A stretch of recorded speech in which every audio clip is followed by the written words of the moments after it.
Hello. Hello. How are you? I'm fantastic, Merlin man. How are you? I'm great. Thank you for asking. I feel great. I like this voice. Are we doing new voices? I don't think I have a voice that can compete with that. Can it get lower? No. Yeah. Oh. What do you think? You like this? You enjoying it so far? I do. I think it's sound interesting. a little bit like an FM radio DJ. Wonderful Barry White. Love Unlimited Orchestra. Nope, you lost it. Nope. Well, what do you prefer? See? What was wrong with that? What was wrong with Barry White? You hate black people? It's, Is it fat people? why didn't I instinctively just say no? Black man with relaxed hair. People who've been bitten by a rattlesnake on the David Letterman show. Why do you hate Barry White? That's a thing that happened. You're really losing track of how awesome my voice is. You just swing. You come in and you swing. Are you asking more about my voice? It's back. It's back. What is? Your voice. I mean, no, my voice is. I might be dying. Oh well. Here's the thing. Like, sometimes I used to feel like, this is not the show, don't worry. I mean, it's not the whole show. But I used to feel like, you try to figure things out, in life.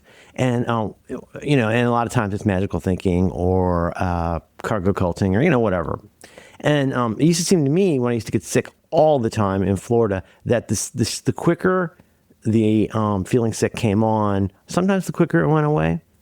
But the corollary felt very true, which is if it takes a very long time for you to get sick, then you're going to be sick for a long time.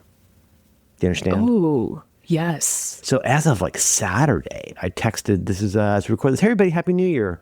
Happy birthday, John Syracuse. It's New Year's Eve 2025. Pew, pew, pew. Which is a Wednesday. But 4 or 5 days ago, I texted my family because, everybody's worried about getting sick. There's a lot of sick out there right now. Mm-hmm. And I just want to clarify, for the sake of this, let's keep the bit real, which is my family goes everywhere and I go nowhere, which is not true, but it's close enough. Like, I don't have exposure to other people anywhere near the way my family does. Mm-hmm. Even if they didn't have lives, they still go to like retail stores more than I do. Ugh, hard pass, right? Must be nice. So I texted them. I was like, just so you know, like, I'm bringing up I got some, I know how my mucus should taste title. And what I've been bringing up is not the mucus of a healthy man. That's on like Saturday. Oh, no. We were on a whole different season of Blue Lights then. And and as of that, and then on Sunday evening, I was like, oh no, I'm like the guy in the cart in Holy Grail, and like, I'm feeling better. I was like, I may not actually be getting really sick, because you like to warn people. It's not so much to like, feel bad for me, but it's partly like a disclosure thing, like, don't go in there kind of thing. Mm-hmm, yeah, like I'm the mucus man now. I'm the mucus man now. Yeah. So and when I'm sick or they're sick, there is a chance there will be a slight uptick in how much more time I spend at the office. So I don't make them sick, they don't make me sick or whatever. But anyways, and that doesn't really matter. Oh, let's see right now I'm very confused. And I'm not feeling very sharp. I have this cough that brings up mucus, a little bit of a cough, a little bit, but I could bring it up anytime. Yes, please. I had huge diarrhea last night. Oh no. Absolute pain job. And I feel a little bit like I'm going to vomit all the time. Now, I'm not worried about any of this. There's so many difficult things to explain to other people, by which I mean my wife. But it's been difficult to explain to my wife how, like, this study I've made about sleep over the years has gotten me somewhere very good, but it took 10 years or more, right? That, like, I can honestly say partly because of the kind of life or job or whatever that I have. But, I think everybody can do this. Like, I didn't sleep very well last night, but I'm not mad about it. Do you know what I mean? Because, like, where I come from, if you mention you didn't sleep last night, it's implied that you're mad about it. Don't you think, kind of? You're like, oh, man, I slept like shit last night. Nobody goes like, well, it's kind of like saying, like, I missed the first 5 minutes of a TV show. It's like, you'll still be fine. It's okay. This is another cultural thing because most of the people in my life, not having enough sleep is the default. So it's like saying I'm Well, that's the sick. same It's like for don't feel bad All right, about but- don't feel bad about me. Okay, but like feel I bad don't about think me. that I What don't think for? that I don't think that contravenes. In fact, one could say that really underscores the larger point I'm trying to make, which is that people have a really fucked up, basic, and not very agentic approach to sleep. Right? Like what you're describing, it sounds like to me is like everybody I know, which is like, well, I guess I'll just be a sad tomato forever because I'm a bad sleeper and I can't nap and I'm always sad and blah, blah, blah. But anyways, I have developed a relationship where it's like I'm actually not mad about it because and like the thing is, how do you describe this to somebody to get good at something, to like make a habit of something? This is what expertise is. Expertise is having failed at something so many times that you know the kinds of things you tend to want to avoid having happen, but also to understand like what's survivable and how to manage and mitigate risk, right? That's part of expertise is you don't just like, jump off a building the first time, your punch card didn't work or whatever. It must be nice. Yeah. But I have actually gotten to that. I feel good about that because that means that like that practice means that over and over I have been confronted with the part of my brain that demands everything stop and I be nothing but sad about how I'm not falling asleep, how I didn't stay asleep, how something woke me up, like very aggressively, assertively, transitively, like chose to wake me up, like stupid babies or like whatever, right? All that kind of stuff. And you can't touch me because but it took 10 or 15 years where now I'm like, well, I woke up. I've been to sleep in the past. I will go to sleep again in the future. And there are numerous ways to mitigate the downside of this. One of which is just, you'll be fine. Another one is, hey, maybe you'll get a nap. Another one is, oh man, you really need to get a nap. Or another one is, you know what, skip the nap and go to bed. Whatever. Like you're a fucking adult. Like figure it out. Like if you can't fix that, there's a chance that trying smarter would help. And so that, and I'm kind of like that with this time. I think I'm kind of like that with being sick. This is probably going to kill me, Alex. Oh, I ate a pound and a half of Brussels sprouts last night. Well, so then is it going to be the mucus or the diarrhea or like a combination, just all the fluids? Well, that's crazy. That's like you saying you just walked out of a department store and somebody threw a knife in your eye, another person shot you in the neck, and then somebody else cut your legs off below the knees. And you're like, well, which one's bad? And you're like, well, no. I just wanted to shop. What's going to be in the headline? Like, it's not going to be a dog. Well, I got to predict my own future now. Is that what I'm doing? I got to write. What are we going to talk about? Legacy? Is he a great man? Have you ever considered writing your own obituary in advance? No, God, no. Oh. No, we're all just blips, Alex. We're just blips. Yeah, but you could be a great blip for someone to... I'll be writing these down. That was really good. You're not writing these down. I'm very ill. I'm really counting on you to pick up the slack for me.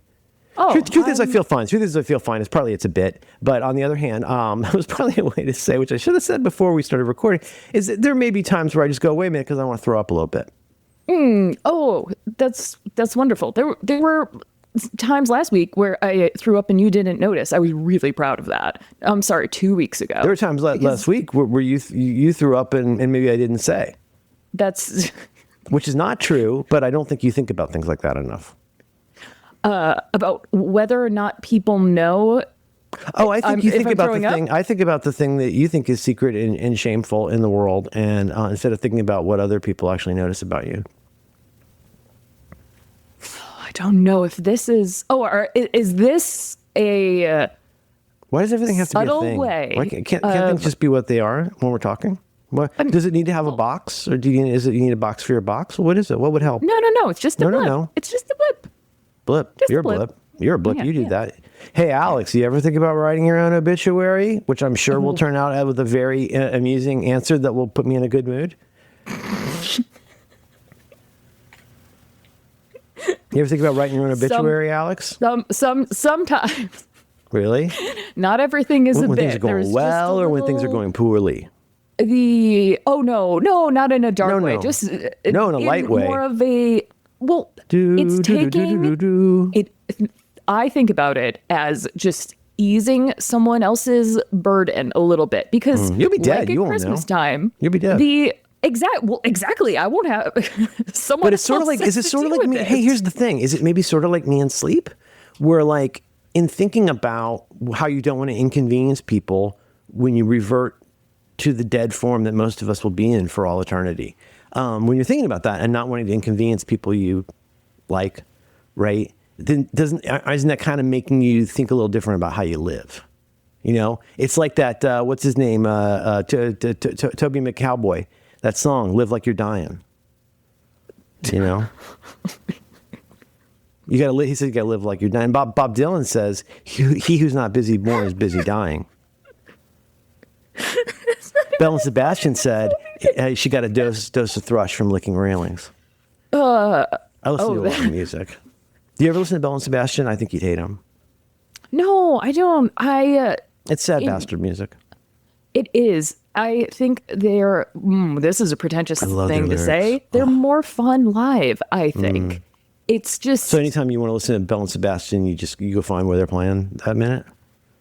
In Chicago, same with Bon Iver, whose actual name I don't remember. When you want to listen to Fox in the Snow right now, you just go see Bon Iver. No, it's just not as. If you're feeling sinister. I feel like a weirder, sadder person if I'm just listening to Bon Iver or Bright Eyes or any of that alone. Eyes. I know two things about Bon Iver. I know that Bon Iver used to be, I think, actually married to a person whose music I enjoy. And I know that Bon Iver goes, is that him or is that Rick Ross? That's Bon Iver, right? Bonnie so. Prince Billy Iver. Isn't that him? He's credited. You know, did you know, by the way, also, don't make this sad. Just touch and go. Keep walking. Did you know Nicki Minaj is a nut now? Yes. I've been quoting that song. Occasionally I'll rap a little bit of that her peerless 2 verses that she does on that song, right? You know, I don't. Please. But I've been the automobile gangster with the bad bitch that come from Sri Lanka. First things first, I'll eat your brain, and then I start dropping gold teeth. Did you know she's a nut now? Yes. Did you know she appeared at a Turning Point USA thing? Yes. Okay, good. Don't say anything more. Hey. Okay, that was a lot of fun. Do you want to really start the show now? Should we start completely over? Over? Hey, this is Due by Friday, hey, a weekly challenge podcast with Alex Cox and Merlin Mann. This week's challenge: share your Christmas.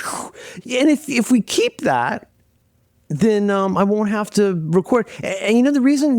For a long time I did the robot voice. Thank you so much. Oh my God, I'm derailing you. At least I'm not throwing up. It's a feather in my cap. Used to be time was you would do the intro thing. When I started doing my little light editing to it, I started doing the intro thing, and then I thought it would be funny to do the AI voices to do the intro because I like the artfulness of trying to pick which voice would be best for what is being said, without being on the nose. But honestly, I quickly realized it's lame and it's not the best way to step into the warmth of this show with the coldness of fake Santa Claus or whatever. And so I started doing the thing again, but then what happens is I forget to record it before / I don't really know exactly what it ends up being. I mean, it's a fool's errand to try and record it before because you don't know what's going to happen, right? It's like, it's like You could start by writing the table of contents for a book, but it would probably be better to write the book and then the table of contents. And that describes a lot about which podcasts I like and which I like less, I think. Oh, that's very good. I like the ones that don't have a table of contents at all. I like the one where you have to have read every word in order to get to this word, like a reverse LLM. And so what was my point? What was I talking about? Wait, you mentioned turn more the lights robot on. voice, I feel like I'm dying. and So I started doing it, but I forget to. to do it. I forget to do it, and I got to get it out. I've already turned all my fans back on. We're on break. I'm editing. You're doing notes. We're actually doing what in our community we call working, and I don't want to turn off all my fans again to go and do that, a couple 3 lines. But I think it's worth it. Now you've done it for me. I've ruined the show, Alex. This is the worst episode that's ever happened, and I'm sorry. Oh, maybe the worst episode you've ever done, but you think I'm you're right better here than me? Just this week. I mean, I'm not in a fluke state anymore. I don't have any more mucus. Please say it again. Fluke state. I guess you were. Wow, you don't listen to my other shows clearly. But if you remember, 2 weeks ago, I thought you misspoke, but you're doing a bit. No, it's a cross between a fugue state and the flu. Yeah. Well, in that case, fuck it. Never mind. This is the worst show. That's funny, but if it's written, it's not as funny as if you just kind of came up with it. I'm guessing you did it with Kathy. It wasn't that on sounds this like show. a Kathy joke. No. Oh, that sounded derogatory. I don't care. Okay. I'm probably gonna die. No, I mean I can't control what people interpret about what I didn't say. So, there's only so many hours in the day, and I made my peace with that too. Suck a bag of dicks. Happy New Year, everybody. How was your Christmas, or How was my Christmas? Yeah. It is illegal for you to ask me that. All right, that's fine. Oh no, that's a quote from I Think You Should Leave. That's from remember the court case where the guy has the hat? He tries to roll the hat down his arm like Fred Astaire. Then the back flap got trapped in Rick's wheelchair. Yes. Remember that when he says that? He says, Brian, how much did you pay for that hat? Oh, says, no more. I figured out why I can't remember most of the I Think You Should Leave bits. It's because they are both so funny and so upsetting that I just curl inside myself. I've never experienced secondhand embarrassment the way, like, people be like, oh gosh, I can't watch, like, oh my God, Tim Robinson. Fielder.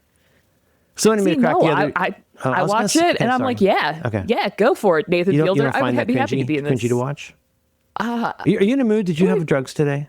Because I just need to know what I'm up against today. No, I did not. Right. I did. Well, I'm like a very, very ill little boy.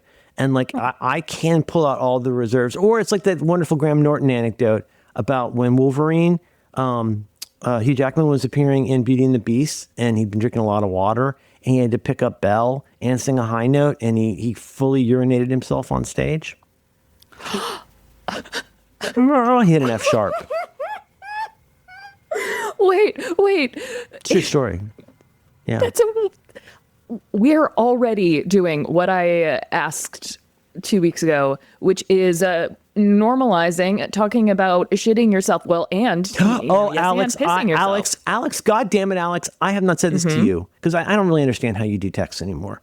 It's weird. But like, you've got a thing going on, and I'll figure it out eventually. And there's something going on weekends. I'll figure it out eventually. But here's the thing: I don't want to hear another word. All right. What do we do with the whore mouth? Shut it for New Year's. Shutting. Some Old Testament levels of shutting. What was I saying? Shitting. Normalizing. Alex, shitting I wanted yourself. to say, because I think I almost posted this yesterday, but then I realized nothing matters. I had, the feed on.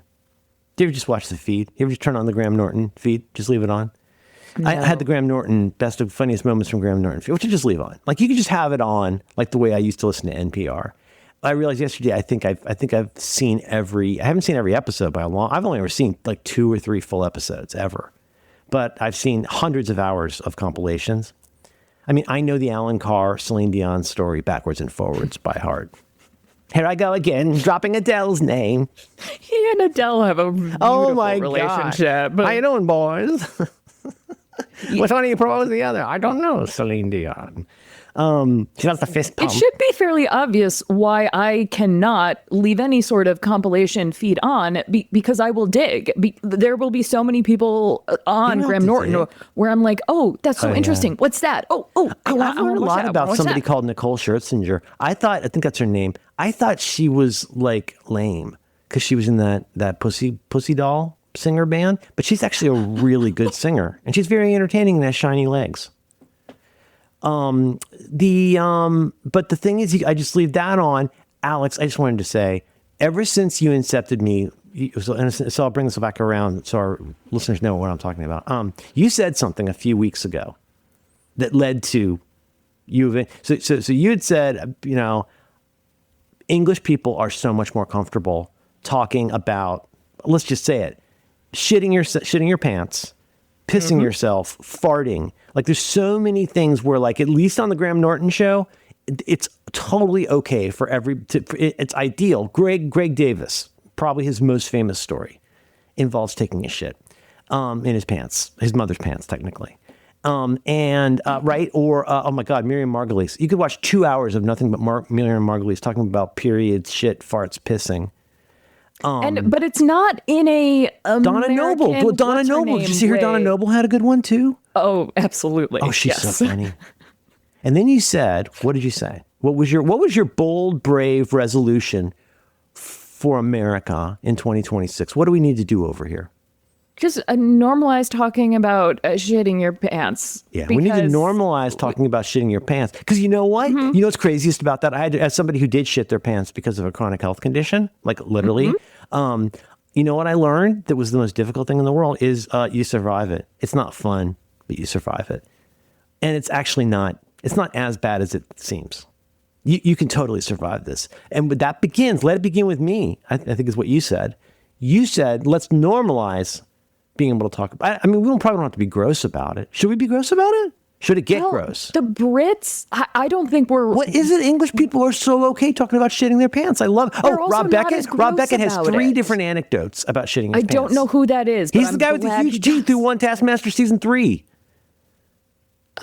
Rob Beckett, he's on Last One Laughing. You need to start learning things, Alex, not just knowing things. You need to learn things. Rob Beckett, blonde hair, big teeth. Last One Laughing. He's he's on Taskmaster. I don't understand what you do with your day. Anyhow, you don't. He shat his pants, his little pantalones. He shat his pants on his honeymoon. He had to buy different underwear at the airport. See, when's the last time you heard an American tell a story like that? 2018. I didn't want to actually answer. It was it was kind of like a rhetorical. No, question. I think a lot. Oh, that you remember. That you remember. Yeah. Okay. Who was it, Alex? Well, I don't know. I mean, it's your story. You know dates. I mean, I just answered. Come on, chillins, gather around the fire. You know how Uncle many They Alex has stories about pants shitting from 7 years ago. No, it was an anecdote on a podcast. And on this podcast, Adam Friedland, a mid-30s man, shit his pants right before they started recording a podcast. And his 2 co-hosts were both metaphorically losing their shit, laughing at him, but also Wait, did he have poopy in his pants right then? It's like right before he has a similar health condition. Do you think he had a squirt, or do you think he made a duke? Oh, it was a whole thing because along with laughing and making fun of him, they were helping him get in the bathtub and handing him things to shower. And this is the Calm Town podcast. His friends recorded and that? And he knew he had his. And it was just incredibly wholesome. Yeah, it's fun. Yeah. I'm not sure about the bathing your beshattered friend. I'm not sure I love that. No. Like handing him stuff because you handing him what, Alex? What are you talking about? Handing him a How did they get the microphones towel, in the bathroom? Soap, long XLR cables. This is. Isn't that a health and safety issue? Well, that's why he needed help. That's why. Oh, they're like a crew. Your crew, they call them. Yes. Like Entourage. Is that? Oh, that is a show. What is that? I don't know. What are things? I don't know. What? Is that a thing? I don't know that things. I don't know what gay man you're trying to make. What voice is that? The Adele guy? Sure, Alex. Sure. Every time you hear a gay guy, it's me impersonating Alan Carr. Super wholesome allyship. Might be. They used to hang out together. They watch TV together on Saturday nights. Did you know that? Adele, you ever seen any interviews with Adele? And then, did you see when Adele was on Alan Carr's program? It's pretty funny. As far I as a didn't even know prequel, Alan Carr had a program. he used to have a show called, I think it's called Alan Carr Chatty Man. And if you like him, it's pretty great. Wait, the shitting. Yeah. Because also that's a big taboo to break down. Because in my experience, people just are not into the shitting in, having shit in pants in general. Like theirs, other people's, anything. Oh my God, somebody else on Graham Norton had an anecdote. Never mind. I think that's enough pants shitting specific talk. Now let's talk about the rights. Because they have names. Somebody is a pants shitter. Well, okay. They have names. For just 65 cents a day. And then we'll send you this shit-covered blanket to remind you that you're supporting a pants shitter. No. You're doing a bit, and it's not about the shit. It is about the I don't want to take the air out of this important issue that we're doing. But good job turning it into something feels more like something you'd put into a file folder and forget. Go ahead. What? No. 2018. James Nicholson is in the bathroom recording his friend be shatting himself. Oh my gosh. I mentioned an anecdote about some friends I heard helping one another, and you mentioned a more famous man. Do a funny thing. Oh, I'm a famous man who's friends with Adele. You did a funny thing. Alan Carr. Oh, that's his name. Well, it's been a couple months, and I have the voice, so you fucked up. And guess what you get now? You get the 3. A shut whore mouth? No. You get the 3 minutes. Oh, okay. All right. Set a 3-minute act normal timer. You can't name it. Naming it is not normal. What else is going on with you, Alex? Yeah, what have you been up to? Are you? How's your work? I found.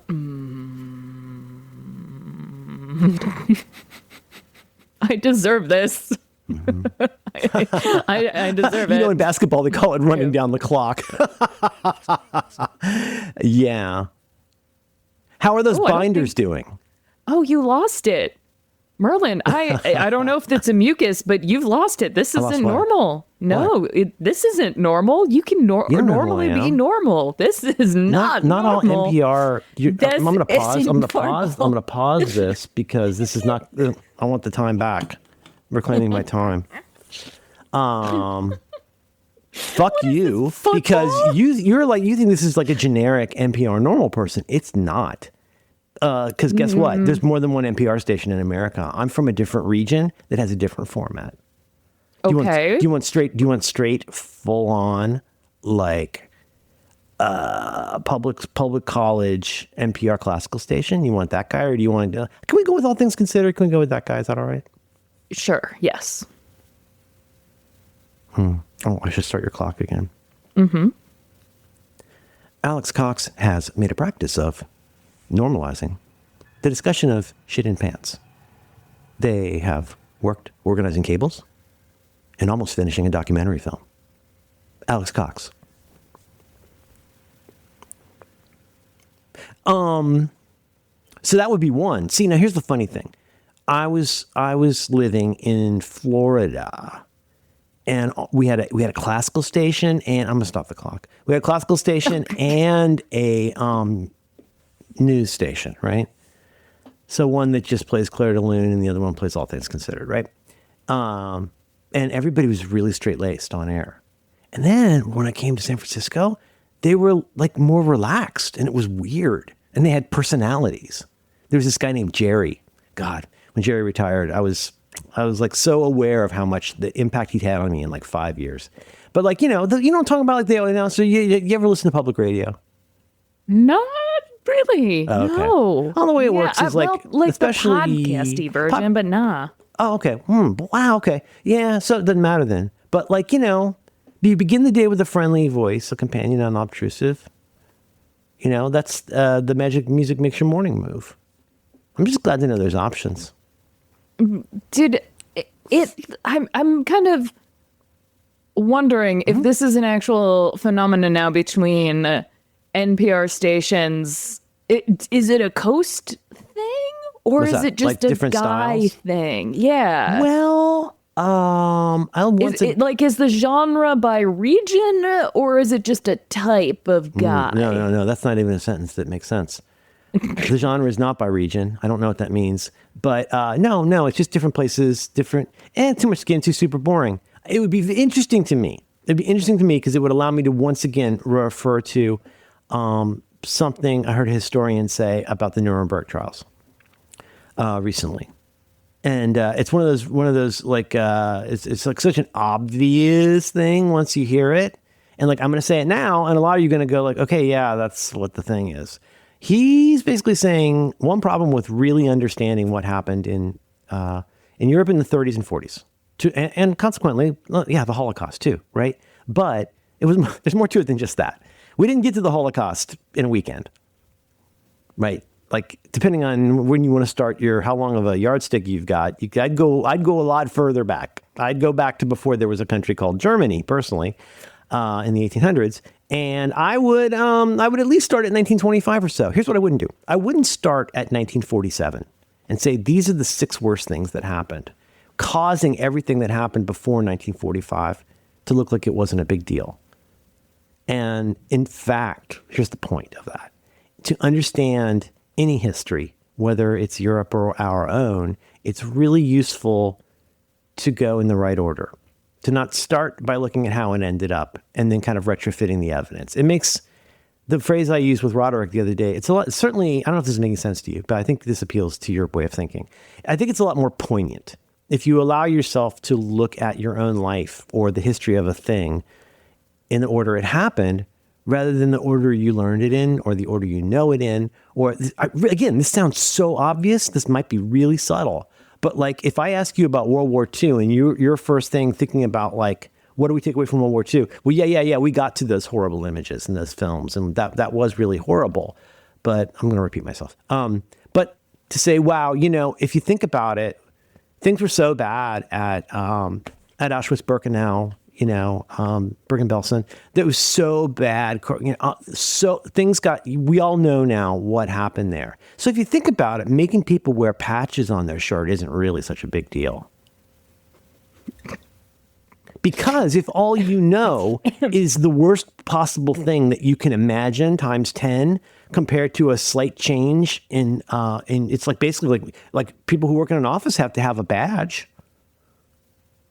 Follow what I'm saying? But if you come from the other way, and this is why a movie like Schindler's List is so valuable, because like all those people, I don't want to bring it down, but all those people, they're all people, and a lot of them were really, really, at least at the beginning, the ones who couldn't get out in 33, 34, 35, a lot of people left, right? But there were people, again, Schindler's List, the first act of Schindler's List, all those people who stayed there. A lot of them were pretty wealthy Jewish people, They're like fancy society ladies. You know what I mean? And like a fancy society lady, like each time, the water gets turned up, the heat gets turned up just a little bit. And like when it became okay to make your neighbors wear a patch on their shirt, like that's one thing. It's one of the things that made, I think, 35 and 36 such big years. I don't know if I'm making any sense. But like that's the problem with a lot of stuff. I don't even remember what we were talking about. I'm very ill. But it's so useful to try and understand anything. I think it's so useful to go through it in the order that it happened. And one bonus reason, you as a human being, like if you're describing something that was really difficult in your life that led to long-term difficulties and problems and things that you wish had gone differently in your life. If you start at the end, you start however you want. I'm not telling people how to be. I'm just saying this is a thought technology that's helping me a lot. But if you go in the other direction, say, oh, that situation, without anybody ever knowing it, unintentionally set up for this other situation, and then I made a bad decision about that, or a person who was supposed to protect me didn't. And like when you do it in that order and you try to be a little cool-eyed about it, you can see it. You can see those seemingly anodyne experiences with a kind of gravity you didn't before. And you know what I mean? Like, it's like, I don't know. It's just, I think it's helpful to think about stuff like that. You have a term I really like, which is file card. And Yeah. I've found just out credit that to my most friend Grant. people- Just fairness, for credit to my friend Grant Balfour. But yes, I use it all the time. The file card is, for the sake of just the quickest definition, you talk to somebody about something. Everybody, there's often exactly one thing that someone knows about something. Mm-hmm. And that's your that's your file card on that. Is it could be something like, oh, Rita Ora. I know she's a singer, but my file card on her is she's married to Taika Waititi. Isn't that a pretty good example? It is, and Because I don't control what I know. I mean, that's just no, because Alex, why do people buy dictionaries? Well, they don't anymore. I hoist by my own petard. But like, we buy dictionaries because we want to have all the words, even if we don't need them right now. And so we can't have mastery of all information and wouldn't want what's required to develop mastery of all things. And so I think it's kind of a nice thing to say to somebody, Nicaragua. Oh, yeah. They got the Contras and cigars. That's my file card on Nicaragua. And to be able to disclose to somebody that one is a fucking idiot and has a file card on something. Most people have and that also goes for the history of public radio. I guess is what I was probably going to say. World War II, which I mean, so did I when I was a kid. Not to cover myself in glory, but I feel like if you wanted to cover yourself in glory, you should have been here for the challenge 2 weeks ago. That's true. But this is the elderly pets episode. It's a rough. I mean, challenge. My Christmas Eve, I spend with my challenge. in-laws. Yes, challenge. Wait, Christmas hang Eve. on. Let's pause for a minute. I think we're both very. There's a connection. Very, very. Set a 9-minute talk normal damn it. timer. Christmas Eve, we usually spend with my in-laws, and it sucks. They suck so hard. They suck. But my grandpa. You're okay. Sorry. I'm not trying to talk over you. It's just a lot of times when I'm doing that, sometimes just off the record, sometimes when I'm doing that, I'm just trying. I'm trying to not assume that everybody out there understands you as well as I do. I don't think people understand anything I am saying because I'm not going to. But you keep doing it. You keep doing it, and you keep recording it, accepting money for it. On Christmas Eve, I always listen to my grandfather-in-law talk about living in a boxcar in Poland in World War II, because that was. I'm sorry. Can I ask you one question then? Just one question. Yes. Is this Maddie's family or somebody who's married? Okay. Yeah. This in-laws. I don't know. So wait, Maddie's family's Polish too? Yes, Polish Catholic. Yeah. What, do you know what area, what city they're from? No. It's a lot. Warsaw, it's a big rural. It's a big exactly. Yeah, right. So it's like quote Warsaw, but they moved Greater around. Warsaw, yeah. Metropolitan Warsaw. Because that's how that was. It did not start in 1945. They totally had a ghetto there. Yeah. And so that was his, but because he was a kid and he remembers so little of it, like thankfully, he only has like 2 file cards of the Do you know Great how old he War was when they left? Between 7, I But believe. he's in the range of like barely. Like, we oughtn't believe that even at the height of his memory, we shouldn't trust too much that somebody says about remembering being before 5. Yeah. Yes. Yep. Yes, exactly. Like all of the stories. Two Warsaw file cards. Bring it on. Well, there are two like World War II. I remember Joy file Division cards, had a song named after the city. But because it was both so formative and his world was so small, it was like, okay, this is what I know. My neighbors, like my life, everything's terrible. He always brings out a little pot that his family was able to survive longer because they were able to boil the rice and not get sick. This sounds it's very. That's also why we cut the ends off the roast. But his file card is just so minuscule when it comes to, anything else going on in Europe at that time, as well as He's a little sort kid, of, yeah. But he never refers to I've never heard him say the word fascism. He always says the Nazi socialists, and which it has some implications. It's the implication. Well, it might be the implication, but also this might be the language where that's what they called themselves. Yeah, so and I thought that I thought that. Nazi, I think, is kind of an abbreviation. Yeah, and that is what I thought or like that was the best interpretation. But this Polish Catholic man, really, really conservative, but like the kind of conservative where the reason I have seen almost all of the America Fest is because it was just on in the house, and that is what we were watching. And this Fest? Man, that where Nicki Minaj was. The Turning Points thing.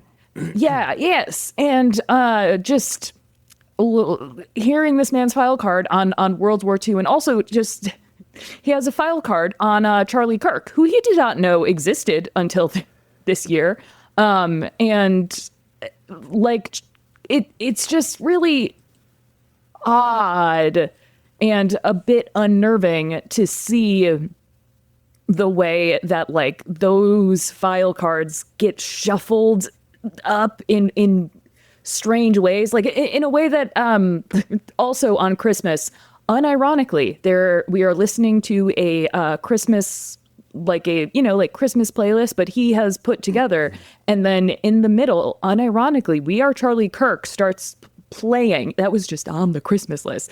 And was that Bing Crosby? Who did that?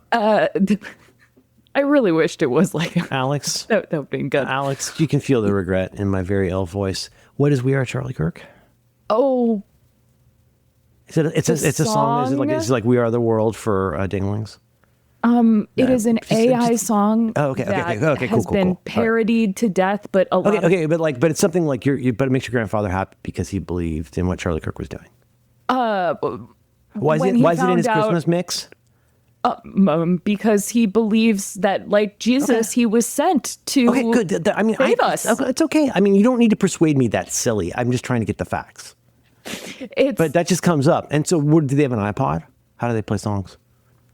Through Spotify, through is he comfortable? phone. Is he comfortable controlling that? Yes. What kind of phone has he got? Right? What? Well, I mean, I'm intrigued, and now I'm interested. I would love to have him on the show at this point. I think there's a lot we could talk about. Because if he has an iPod that he uses to control the Spotify, we could arguably talk about both. No, Beatles. I said he has a phone. Well, he stepped on my bit, but that's okay. Okay, all right. I'll have him on Roderick so we can talk about the Beatles and Hitler. Would have been a funny bit. No, it's not.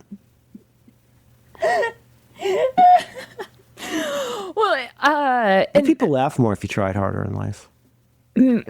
What is the... How old is he? He's got to be, what, 80? You think he's got to be 80? No, he's 91, I believe. No kidding. Yes, yeah. 29. Same year my mother-in-law was born. He's... Is that right? Am I getting that wrong? No, 34. 34. Oh, no idea. 34. Sorry, my bad. Yeah, 34, yes, which makes him the same age as Elvis. Now, here's the Elvis thing. would have been that old? Wow. So, Yacht say would have. This is the funny part. No, I'll tell you why. No. Are you sure you want to record today? You seem like you're mad. What? You're not having fun. You seem a little prickly. What? Is everything okay? Yes. Do I? What one ought to say is, in my case, my friend Sam, who was born in March, I was born in November. We were like less than a year apart, but anyhow, that's a bad example. But like Sam and I have always been the same age. Assuming he's still alive, there's never been a day that we weren't the same age. Now, the reason I'm putting it that way, to say Elvis would have been 91, which is accurate, like, that's true. And your grandfather, or his Matt's, oh my God, you people. The Polish man, he's 91. Yes. I think a better way to put that is not that Elvis would have been 91. It's that he and Elvis have always been the same age, which means that when his family moved out of Warsaw, Elvis was living with Grace, and they were still mourning the death of Aaron. This is the chronology part for me. Do you follow what I'm saying? Like, they were always the same age. So that means anytime you're wondering what life was like for your grandfather in Warsaw at age 6, you can credibly ask, I wonder what life's in Tupelo at that point? I forget. But, for Elvis and his family at 6. That's the part that blows my mind.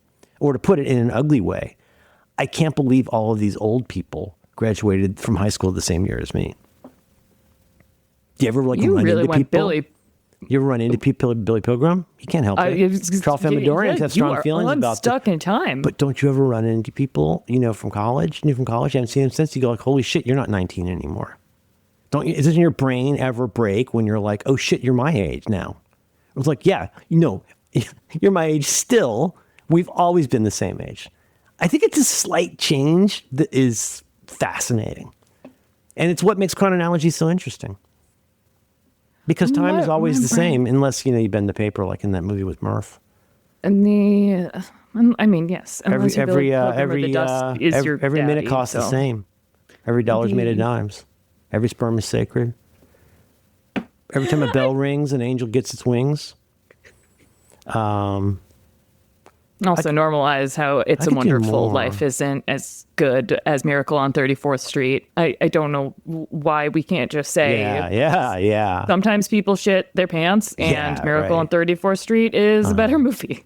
Yeah. That's all. No, I agree. You can have your timer again. I just needed to say it. There's so many different ways you could have put that would have been less hostile. Here's one. A lot of people really like...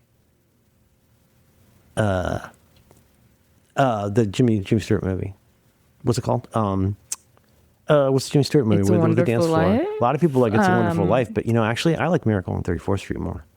No, I want the hostility. Especially this time of year. If only we could find some minor things to argue about that have never mattered and matter even less now and won't matter at all in a week, although they never mattered. Well, listen, we're all blips, but we... You're a blip. But I mean, we all each blip is our own. What?